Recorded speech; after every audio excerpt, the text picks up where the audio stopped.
সালাতের সময় যখন রুকুতে যায়, যখন মাথা নোয়ায়, শরীরের উপরের অংশে তখন অতিরিক্ত রক্ত প্রবাহিত হয়। মেরুদণ্ড তখন হয়ে যায় নমনীয়। মেরুদণ্ডের বিভিন্ন নার্ভ শক্তিশালী হয়। মেরুদণ্ড বা পিঠের ব্যথা দূর হয়ে যায়। এতে করে দূর হয় পেট ফাঁপা জাতীয় সমস্যাগুলো। এরপরে যখন উঠে দাঁড়াই, অর্থাৎ রুকুর পরে যখন উঠে দাঁড়াই, শরীরের উপরের অংশে যেটুকু রক্ত প্রবেশ করেছে সেটার প্রবাহ তখন স্বাভাবিক হয়, শরীরও তখন রিল্যাক্স হয়। যখন আমরা সেজদা দিই তখন আমাদের কপাল মাটিতে ঠেকাই। এটা হলো সালাতের সবচেয়ে শ্রেষ্ঠ অংশ। এটা হলো সালাতের সবচেয়ে গুরুত্বপূর্ণ অংশ। প্রত্যেক দিন মানুষের শরীর তার চারপাশের বিভিন্ন ইলেকট্রোস্ট্যাটিক চার্জের সংস্পর্শে আসে।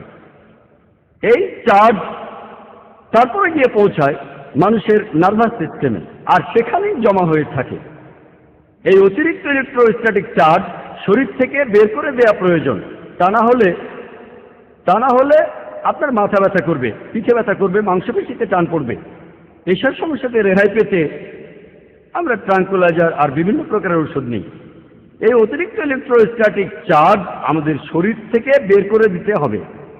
যেমন ধরুন, এমন কোনো যন্ত্র যেখানে প্রচুর বিদ্যুতের প্রয়োজন হয়, সেখানে সাধারণত দেখা যায় একটা 3 পিন প্লাগ আছে।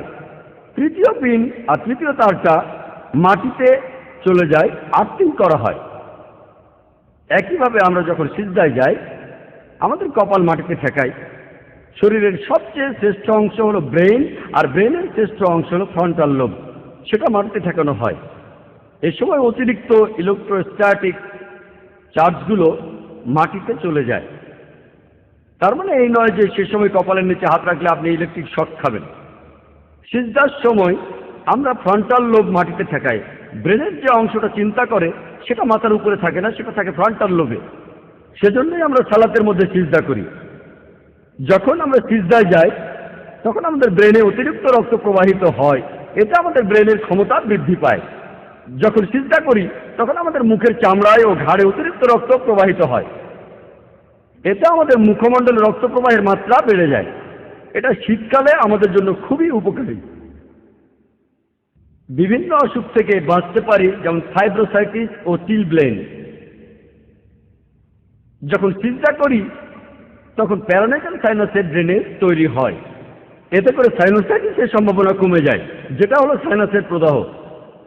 সারাদিন আমরা সাধারণত সোজা হয়ে দাঁড়িয়ে থাকি, আর ম্যাক্সিলারি সাইনাস এটা ড্রেনেজ থাকে শরীরের উপরের অংশে। আমরা সারাদিন সোজা হয়ে দাঁড়িয়ে থাকি বলে এর চলাচল হয় না।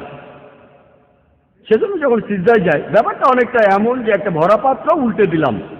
এতে করে ম্যাক্সিলারি সাইনাসের ড্রেনেজটা হয়। এছাড়াও এতে করে আমাদের শরীরের ড্রেনেজ তৈরি হয় ফ্রন্টাল সাইনাসের, এথনোডিয়াল সাইনাসের এবং স্থেনোডিয়াল সাইনাসের।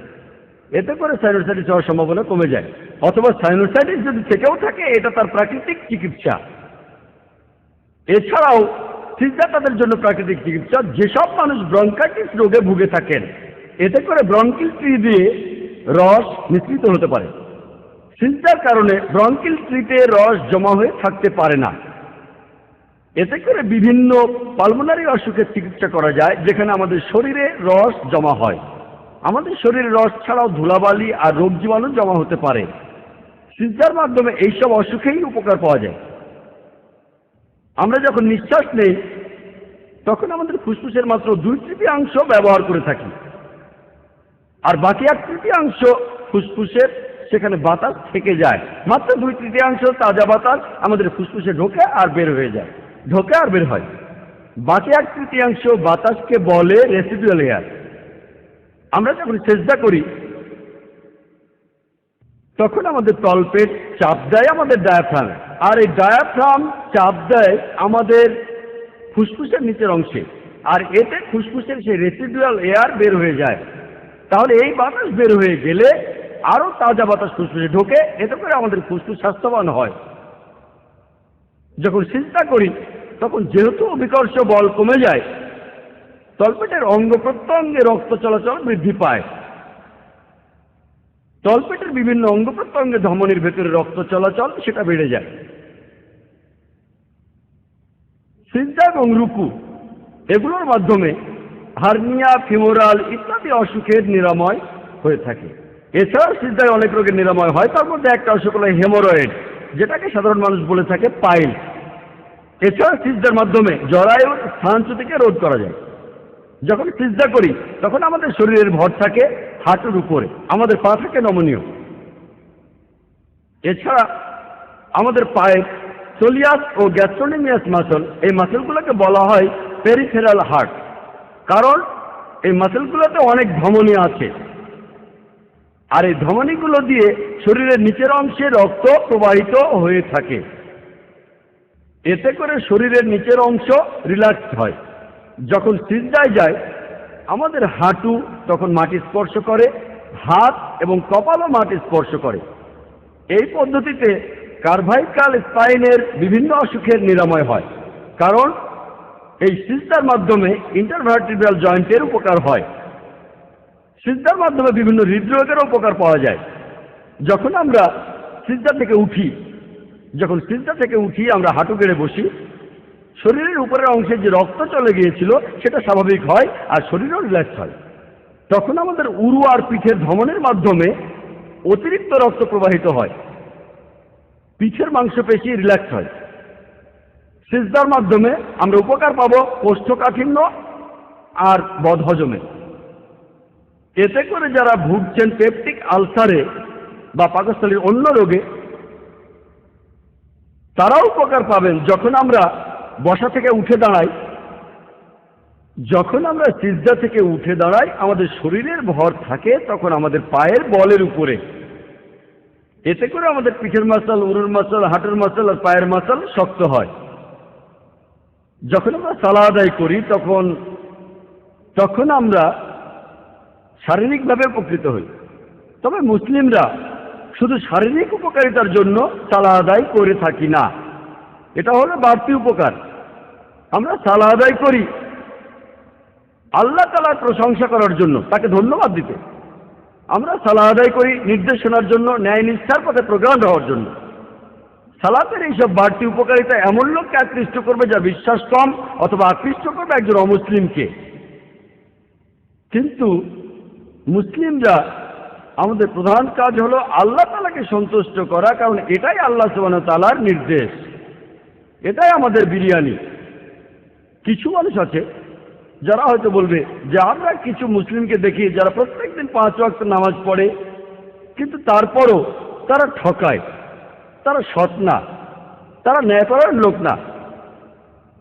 তাহলে আপনি কিভাবে বললেন যে সালাহ হলো ন্যায়পরায়ণতার প্রোগ্রামিং? আমরা জানি কিছু মুসলিম 5 ওয়াক্ত নামাজ পড়েন প্রত্যেক দিন, তারপরেও তারা ন্যায়নিষ্ঠ নন। এই প্রশ্নের উত্তরটা অনুষ্ঠানের শুরুতে আমাদের কারি দিয়েছিলেন। তিনি তেলাওয়াত করেছিলেন পবিত্র কোরআনের সূরা মুমিনুনের 1 ও 2 আয়াত, যেখানে উল্লেখ করা হয়েছে কাদ আফলাহাল মুমিনুন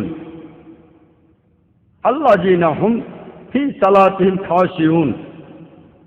অবশ্যই সফলকাম হয়েছে মুমিনগণ, যারা সালাত আদায় করে নম্রভাবে ও মনোযোগের সাথে। আরবি শব্দ খাশিউন, এটা এসেছে খুশবু থেকে, যার অর্থ নম্রতা এবং মনোযোগ দেয়া। সেজন্য আল্লাহ বলেছেন যারা সালাত আদায় করে মনোযোগের সাথে ও নম্রভাবে তারা অবশ্যই সফল কাম হবে, তারাই সালার উপকারগুলো পাবে। কিন্তু যারা শুধু বাইরে থেকে সালাত আদায় করে কোনো নম্রতা ছাড়া, মনোযোগ ছাড়া, তারা সালার উপকারগুলো কখনোই পাবে না। তাহলে এই মুসলিমরা যারা সালাত আদায় করে আর এর থেকে কোনো উপকার পায় না, তারা ন্যায়পরায়ণ নয়। এর কারণ হলো তারা সালাত আদায় করে শুধু বাইরে থেকে, কোনো রকম নম্রতা এবং মনোযোগ ছাড়া। আর যদি কেউ মনোযোগী হতে চায় তাহলে সালার সময় সে যা বলছে তার অর্থ তাকে জানতে হবে, আর আল্লাহ সুবহানাহু ওয়া তাআলার নির্দেশগুলো তখন মেনে চলবেন। যেমন ধরুন সালার সময় ইমাম সাহেব সূরা ফাতিহার পরে পড়লেন সূরা ইখলাস আর বললেন কুল হুয়াল্লাহু আহাদ, বলো তিনি আল্লাহ এক এবং অদ্বিতীয়। সব মুসলিমই যারা মসজিদে এসে সালাত আদায় করে তারা সবাই মানবে যে আল্লাহ এক অদ্বিতীয়, কেউ এই কথা বলবে না যে আল্লাহ আসলে এক নয়। আল্লাহ এখানে ইমামকে নির্দেশনা দিচ্ছেন, ইমাম এখানে যা করছেন তিনি মুসলিমদের কাছে আল্লাহ সুবহানাহু ওয়া তাআলার বাণী পৌঁছে দিচ্ছেন আর বলছেন কুল হুয়াল্লাহু আহাদ, বলো তিনি আল্লাহ এক এবং অদ্বিতীয়। এই কথাটা তাদের কাছে বলো যারা আল্লাহ সুবহানাহু ওয়া তাআলাকে বিশ্বাস করে না, যারা একমাত্র আল্লাহকে বিশ্বাস করে না, তাদেরকে গিয়ে বলো যে বলো তিনি আল্লাহ এক এবং অদ্বিতীয়।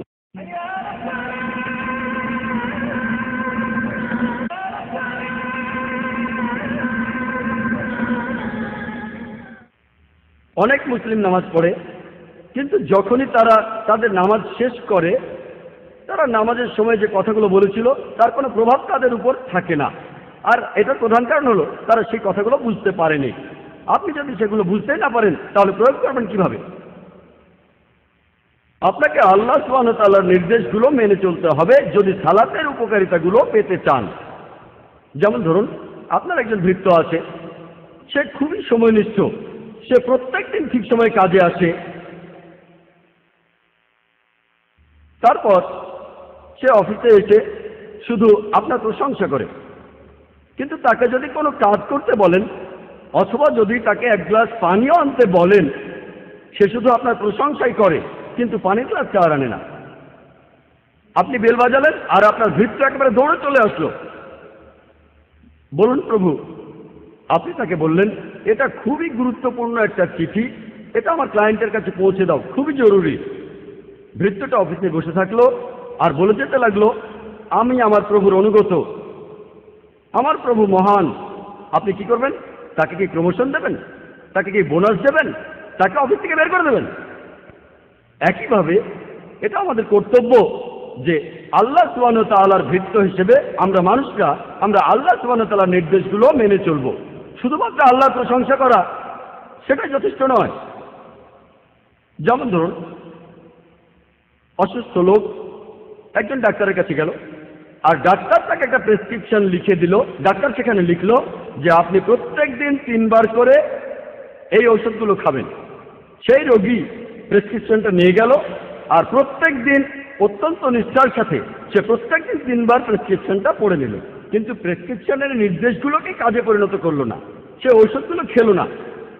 আপনার কি ধারণা সে সুস্থ হয়ে উঠবে? তাহলে আপনি যদি সালার উপকারগুলো পেতে চান আপনি সালার সময় যে কথাগুলো বলেছেন সেগুলো মেনে চলবেন। এই কারণেই কিছু মানুষ সালাহ আদায় করে কিন্তু সালার উপকারিতাগুলো সে পায় না। আর আল্লাহ সুবহানাহু ওয়া তাআলা এইসব লোকদের বর্ণনা দিয়েছেন পবিত্র কোরআনে সূরা মাউনের 4 থেকে 7 নম্বর আয়াতে। সেখানে বলা হয়েছে ফাওয়াইলুল লিল মুসাল্লিন আল্লাযিনা হুম আন সালাতিহিম সাহুন আল্লাযিনা হুম ইউরাউন ওয়া ইয়ামনাউনাল মাউন, যে দুর্ভোগ সেই সালাত আদায়কারীদের যারা তাদের সালাত সম্পর্কে উদাসীন, যারা লোক দেখানোর জন্য সেটা করে কিন্তু গৃহস্থালীর কোনো ছোটখাটো কাজে সাহায্য করে না। পবিত্র কোরআন এইসব লোকদের সম্পর্কে বলছে তারা লোক দেখানোর জন্য সালাহ আদায় করে, দুর্ভোগ তাদের, তারা অভিশপ্ত। পবিত্র কোরআনের সূরা নিসার 142 নম্বর আয়াতে উল্লেখ আছে যে মুনাফিকরা যখন তারা সালাতের জন্য দাঁড়ায় তখন তারা শৈথিল্যের সাথে দাঁড়ায়, তারা লোক দেখানোর জন্য সালাত আদায় করে এবং আল্লাহকে তারা অল্পই স্মরণ করে। আল্লাহ বলছেন কিছু লোক ধোঁকাবাজি করে, তারা লোক দেখানোর জন্য সালাহ আদায় করে কিন্তু শৈথিল্যের সাথে সালাহ আদায় করে আর তারা আল্লাহকে অল্পই স্মরণ করে। মুসলিমদের জন্য এটা আবশ্যিক যে প্রত্যেক দিন 5 বার সালাহ আদায় করবে, অন্য কোনো সুযোগ নেই। এমনকি যখন ভ্রমণ করবে তখন সালাহ আদায় করবে। কিন্তু আল্লাহ সুবহানাহু ওয়া তাআলা কিছু কিছু ব্যাপারে ছাড় দিয়েছেন। আর সূরা নিসায় আল্লাহ বলেছেন 101 নম্বর আয়াতে উল্লেখ করা হয়েছে তোমরা যখন দেশে বিদেশে সফর করবে তখন সালাত সংক্ষিপ্ত করলে তোমাদের কোনো দোষ নেই। তোমরা যখন সফর করবে তখন তোমাদের সালাত সংক্ষিপ্ত করতে পারবে। জোহর আসর আর এশার 4 রাকাতের বদলে 2 রাকাত আদায় করতে পারবে। জোহর আর আসরের সালাহ একসাথে আদায় করতে পারবে। মাগরিব আর এশার সালাও একসাথে আদায় করতে পারবে। এই সুবিধাটুকু দেওয়া হয়েছে। সালাহ না আদায় করার পক্ষে কোনো অজুহাত নেই। এমনকি যখন যুদ্ধক্ষেত্রে থাকবেন